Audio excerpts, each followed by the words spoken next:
welcome back to my film and TV channel. Hope you're all staying safe and well. Going over to Oz today. Yes, we're going over for an Australian comedy. Yes, and I liked it, so I'll tell you that now. I'll give it away now. I did like this one, I must admit, and it doesn't overstay its welcome either. But we'll talk about that in a moment. We're going to look at something called Colin from Accounts. Colin from Accounts. Interesting title, that's for sure. Anyway, please, if you are new to the channel, push that subscribe button, push the bell notifications. It's great to have you on board. Everything film and TV, of course, reviews, interviews, information, vlogs, the odd quiz thrown in from time to time, lots of different stuff. So hope you can join me.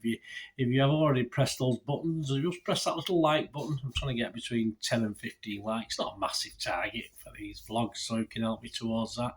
I'll be very grateful. Yes, Colin from Accounts. It's showing weekly on BBC Two from April the 11th, so there's 8 episodes, so it'll be showing for 8 weeks.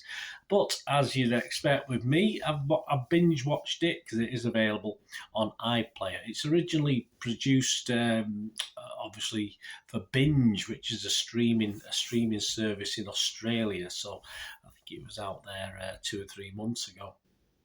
It's created and written by husband and wife team. Yes, a great pairing, these two. There's good chemistry between these two, so you can tell it's working fine in the marriage at the moment. What it'll be like long term, who knows?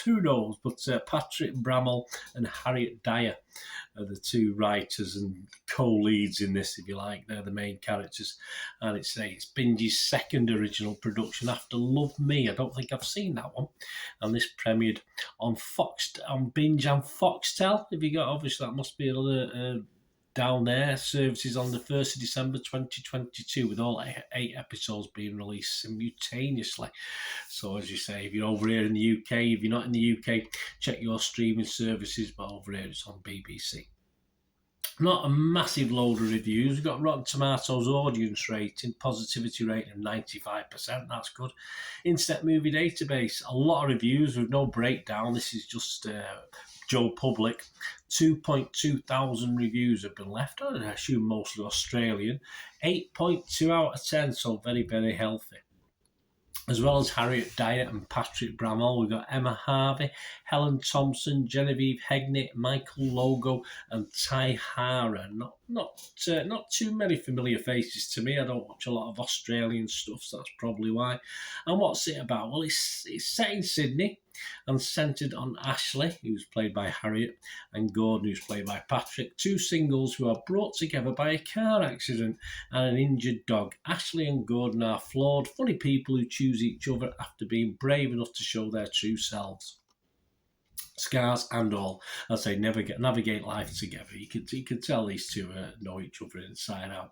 It's a modern-day romantic love story. It is. Well, modern-day romantic comedy love story, I'll say. Yeah, definitely a comedy. I don't know why they didn't put comedy in the description. Rotten Tomatoes critics, there's no breakdown, but it's 100%, so that's good, isn't it? But I have got hold of one of our regular contributors as far as reviews are concerned, Lucy Mangan from The Guardian. Just a couple of things she's pointed out. She gave it 5 out of 5, so she liked this. Just quoting from her excerpt on a review, she said, "It is unfailingly funny, honest, acute and kind, with uniformly understated but pitch-perfect performances, whether from the core cast or the secondary roles. There is a kind of robust conversation between friends and colleagues that brings every one of them instantly to life and makes you feel as though you are among your people. It is ordinary life with all the good lines jammed closer together." As the series continues, it also promises to build into something even more rewarding than the pure comedy of its first few episodes. It's really rather wonderful. So yeah, Lucy liked it. And what about Bernard? What does myself think? Well, if it was Rotten Tomatoes, I'd definitely give this a fresh. If it was Metacritic, I'd definitely say it was positive. And if it was Internet Movie Database, I'd give it a mark out of 10. I'm going to give it a good, healthy, one of my highest so far this year. Where are we now? We're up to the 19th of April now.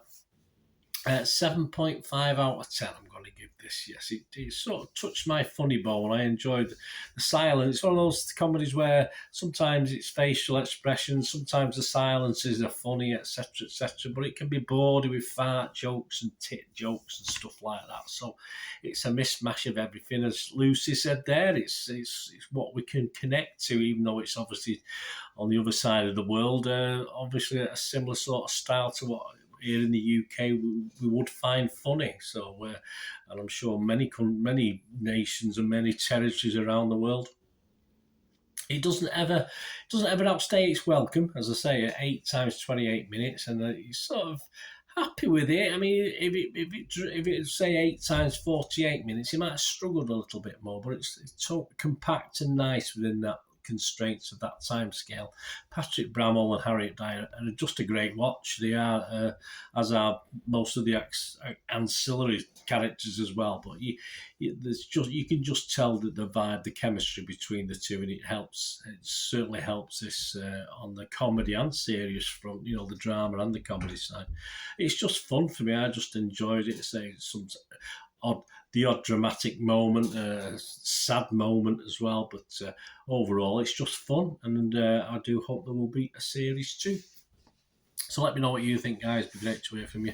Till we meet again. Oh, that's one thing, don't I? Please stay safe, everyone. Bye for now.